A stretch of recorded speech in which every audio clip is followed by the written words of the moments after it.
नमस्कार, आदाब, सत श्री अकाल। दोस्तों, आज मैं ये वीडियो बना रहा हूँ अपने उन योद्धाओं, उन शूरवीरों की जिन्होंने परसों गलवान वैली के अंदर अपनी प्राणों की आहुति दे दी। उनको मैं सहृदय श्रद्धांजलि देता हूँ, नमन करता हूँ। उनके परिवार के लिए मेरी संतावना है, उन सारे भारतवासियों के लिए जो एक साथ खड़े हुए हैं। हालांकि उन्होंने रात की वो जंग थी, रात की वो लड़ाई थी, गोली नहीं चली जैसा कहा गया है, जैसा बताया गया है, लेकिन चाइनीज भी उन्होंने 40 मारे हैं। देखिए, चाइना को डर जरूर है, क्योंकि रात में जब वो डेड बॉडी उठाने के लिए आए तो उनके हेलीकॉप्टर्स आए थे। उन्होंने भारत सरकार को बता दिया था कि हमारे हेलीकॉप्टर्स रात में जा रहे हैं डेड बॉडी उठाने के लिए। यानी कहीं ना कहीं डर है उनको, ये था कि ऐसा ना हो कि हमारे हेलीकॉप्टर पहुंचे तो इंडियन आर्मी उनको शट डाउन कर दे। बिल्कुल करती, अगर वो सूचना ना देते तो उनको शट डाउन किया जाता।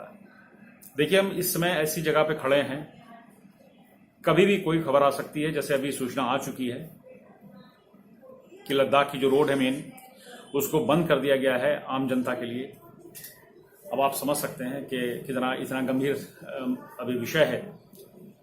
लेकिन अब मेरी इतनी एक सोच है, और बहुत से हमारे मित्र हैं और सीनियर फौजी हैं, तो उनसे भी मेरी बात हुई तो कहते हैं भाई गोली तो चलनी चाहिए थी, क्योंकि हमारे सोल्जर जो ट्रेंड हैं, प्रोफेशनल्स हैं, वो गोली चलाने के। दुश्मन कैसा हो, कोई भी हो, और हमारी सीमाओं की रक्षा हर हालत में इनको करनी है। और भारत के स्वाभिमान को चोट ना आए, भारत की हमारी जो विदेशी नीति है इसको चोट ना आए, जो हमारे यहाँ से सरकार चाह रही है उसके खिलाफ हम ना जाएं। सोल्जर, हमारे शूरवीर, हमारे योद्धा उस चीज का भी ख्याल रखते हैं। शायद वही वजह थी कि हाथापाई तक के रही और उसमें ज्यादा बढ़ गई कि उसमें जानें चली गई, उन्होंने वीरगति को प्राप्त हुए और उन्होंने दुश्मन के भी छक्के छुड़ाए, 40 उनके भी मारे। उनमें डर समा गया कि उनकी सूचना देकर ही उनके हेलीकॉप्टर आए उनकी डेड बॉडी उठाने के लिए, घायलों को उठाने की। ये बात है। मैं यहाँ पर जो भी है पॉलिसी है उसके मैं बोल नहीं सकता हूं, मुझे उसका इतना ज्ञान भी नहीं है। जो भी हमारे ऊपर बैठे हुए अधिकारी गण कह लीजिए, हमारे मंत्रालय, रक्षा मंत्रालय के लोग, या हमें प्रधानमंत्री कार्यालय के माननीय प्रधानमंत्री जी हो, जो फैसला लेंगे, हमारी भारत की पूरी जनता को उन्हीं के साथ खड़ा होना है। हम सब उनके साथ खड़े हैं, और जो भी फैसला लिया जाएगा, जो हमारे सीडीएस साहब हैं, जो भी फैसला लेंगे कि हमें जवाबी कार्रवाई करनी है, नहीं करनी है, उसका फैसला लिया जाएगा। क्योंकि इस समय चाइना जो है, वो जो युद्ध लड़ रहा है वो साइकोलॉजिकल है, मनोवैज्ञानिक तौर पे वो दूसरों को दबाना चाहता है, उसे ऐसी ऐसी हरकतें करता है कि जिससे कि सामने वाले को मनोवैज्ञानिक दबाव बना दे। और जगह पे उनकी नीति रही है जगहों पे कब्जा करने के लिए, कोई भी हो। चाइना की हमेशा नीति रही है कि कब्जा करने के लिए। जैसे कि पाकिस्तान ने गिलगित बल्तिस्तान का हिस्सा चाइना को गिफ्ट दे दिया। गिफ्ट क्या दिया होगा? दबाव में ले लिया होगा।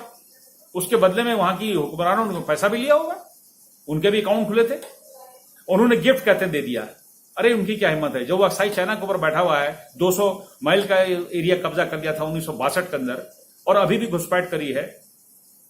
और अभी हो क्या आ रहा था, पिछले 1 महीने से देखा जा रहा है कि वो कब्जा करना चाह रहा है। पैर फैला लेता है, 2 किलोमीटर अंदर आता है, कहता पीछे हट गया तो 1 किलोमीटर पीछे हट गया। ये उनकी जो है रणनीति है कि 1 किलोमीटर पे उसका कब्जा हो गया।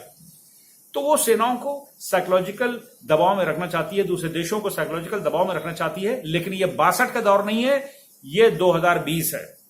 हमारी सेनाएं सक्षम हैं, अंदर तक के मार के आ सकती हैं। उनके जो लड़ाकू विमान हैं, तो हमारे लड़ाकू विमान भी और हमारे फौजी भी, हमारी नेवी भी पूरी तरह से सक्षम है कि करारा जवाब देगी उनको।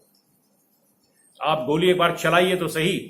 वो बात है कि हम लोगों ने गोली कभी पहले नहीं चलाई है, और चाइनीज छेड़खानी कर रहे थे ये काफी दिन से। जो वार्ताएं हो रही थी टेबल के ऊपर, लेकिन उनकी जारी थी। वो कहते नहीं, चोर से कहा चोरी करो, शाह से कहो जागते रहो, हम वार्ता करते रहेंगे, तुम अपना दबाव बनाए रहो। ये रणनीति के तहत ये लोग कर रहे हैं, और जो भी कर रहे हैं, हमारी सेनाएं तैयार है और भारत की जनता तैयार है। किसी भी फैसले को भारत सरकार लेगी, हम उनके साथ खड़े होंगे।